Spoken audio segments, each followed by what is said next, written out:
G'day guys, MFWest here, and today I have an Unholy Death Knight Portal Keeper Hasabel boss guide.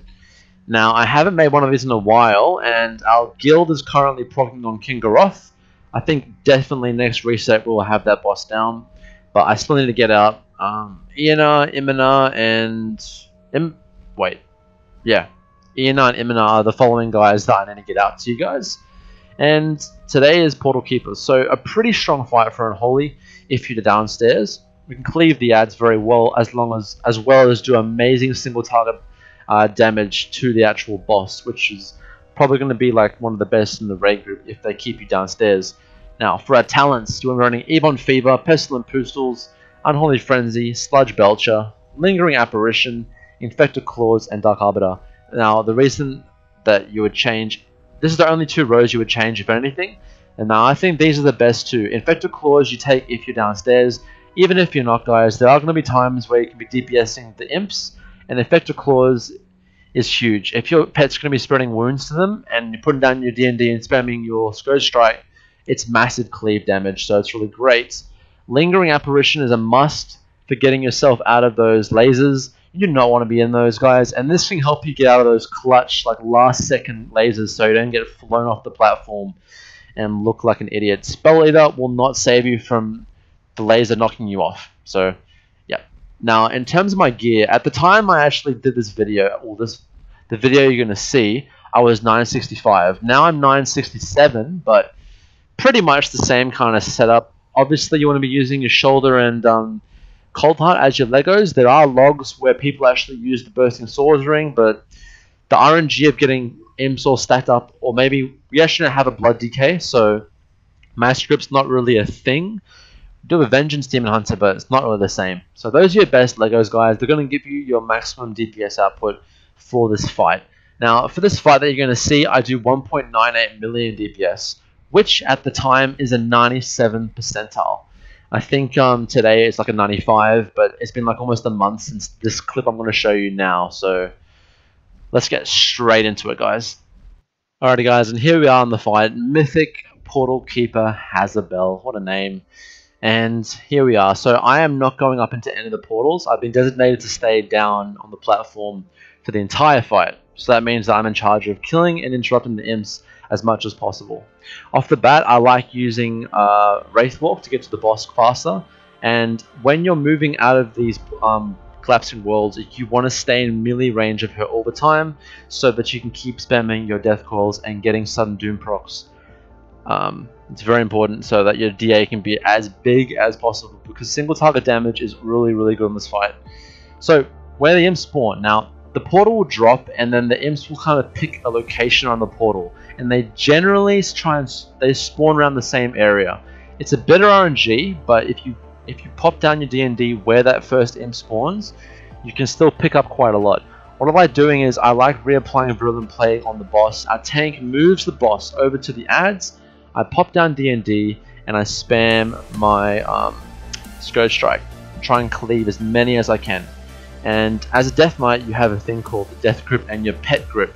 You need to use that to interrupt and pull imps out of the collapsing world when the tank has to move Portal Keeper away. You'll see what I mean now. So a lot of imps spawn. I like pulling them into the melee as well, so we can cleave, because we do have a fair bit of melee up here that can cleave, and this makes everything a lot easier. Now, if there are any imps that are still alive when those collapsing worlds are going off, guys, you need to make sure you're gripping them out of the collapsing worlds and into range of the melee, so that you can kill them. That's just something that can save your raid. And obviously, using Mind Freeze should interrupt as much as possible. So look where the imps are spawning. They're generally spawning all around this specific spawn point. So very nice D&D down here. Now, unfortunately, AMS cannot save you from getting like flown off the cliff from these beams. You cannot get caught in those Fellstorm barrages. You will just get freaking wrecked. You won't get one shot if you're like 80% and above, but you will get flown off the platform. So save your Wraithwalk, so you use it when you really need to make a clutch move. Sometimes they spawn like on top of each other, almost overlapping, so it's very tough to move, but you have time, and it's always possible if you have Wraithwalk available. Alright, so pretty much like our whole raid is coordinating which portals are going to where, and basically I need to show a POV where I'm actually upstairs, but this entire POV I'm downstairs, so I have to make sure that no imps get off. And we also have a Boomkin, so his solar beam, basically I think that's called, is very, very strong as well. So there are times where you have to sacrifice doing damage and you cannot actually DPS the boss because you have to survive. That's fine. It's better off surviving than getting knocked off the platform and looking like an idiot. So as you can see there, 2 overlaps, so I used my Wraithwalk to quickly get out of the other one before the next one hit.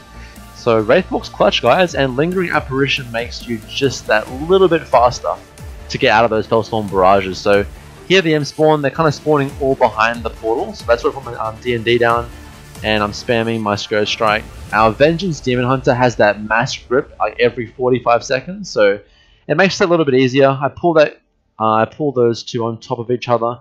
Generally trying to grip the imps on top of other imps is even better for your melee. The range will love you as well, so you're just an all-round fantastic person if you can do that. And the boss is at 51%. Now in this fight, you can get off 3 Dark Arbiters. You actually, if you push it, you can actually go, 3 is the maximum amount, guys, because this fight's 6 minutes. And when you use those DAs is very, very important. So I used 1 off the bat, like on the start of the pool. The second one is coming up now. Boss is at 45. Sorry, I've already used my second one. This is my 3rd and final DA. Now I'm actually going to hold on to this DA. I normally hold on to it, but on this attempt, I actually use it.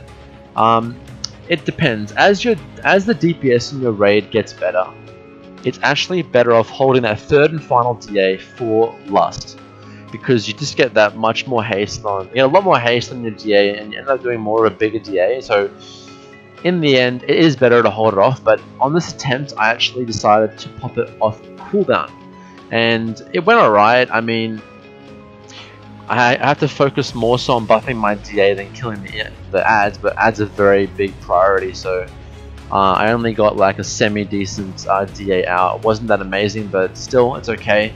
So I thought to myself, maybe I will get another DA off by the end of the fight, but it's tough to see. But the good thing is, now that your DA is on cooldown, when Lust happens, you can just focus on bursting wounds. So it is a toss and a turn to see, do I hold onto my DA for that 3rd and final platform when Lust is popped, or do I actually use DA on cooldown? It is a tricky one, but I like having to focus entirely on the ads when Lust is up.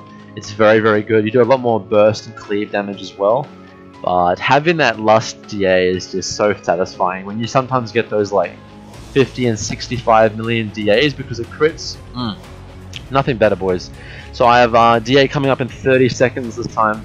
Now, this kill was from a few weeks ago. Our DPS has improved a lot more, so it's becoming more and more viable for our raid group to actually, for me, to save DA through a Lust, because I'm not going to get a 4th DA in. It's just not going to happen. But it looks like in this fight, on this attempt, I actually get a 4th DA in, which is pretty big. So for the time being, guys, if it's your first time clearing Portal Keeper, or your first like 4 attempts or so, until you're all mythically like proper geared with tiers and stuff, I recommend using DA on cooldown. Don't save it for Lust.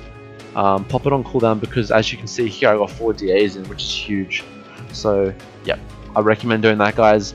I hope I save you an attempt from realizing which better setup is actually, going to give you guys more DPS.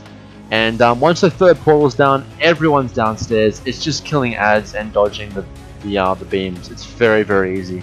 The hard part is done, and you basically have like 15%, 20 to 15% of the boss left. So just a lot of raid-wide AoE damage going on, but nothing too crazy.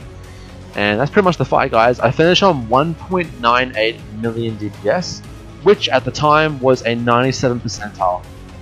Getting up better RNG on where the imps spawn in your D&D will play a huge part in how much damage you actually do. But I'm pretty sure rank 1 DPS for this fight will be like 2.1 million or something. Just focusing a lot more on actually cleaving the ads, more so than focusing on single target damage. But that's going to be the fight, guys. Thank you guys for watching. If you want to follow me on social media, you can follow me at MFWest WoW on Facebook and Twitter. And if you want to donate to the channel or help support me anyway, There are Patreon and PayPal links in the description. Thanks so much for watching. You can ask me any questions you guys want in the description below. Stay unholy, boys, and MFWest out. Peace. Have a good one.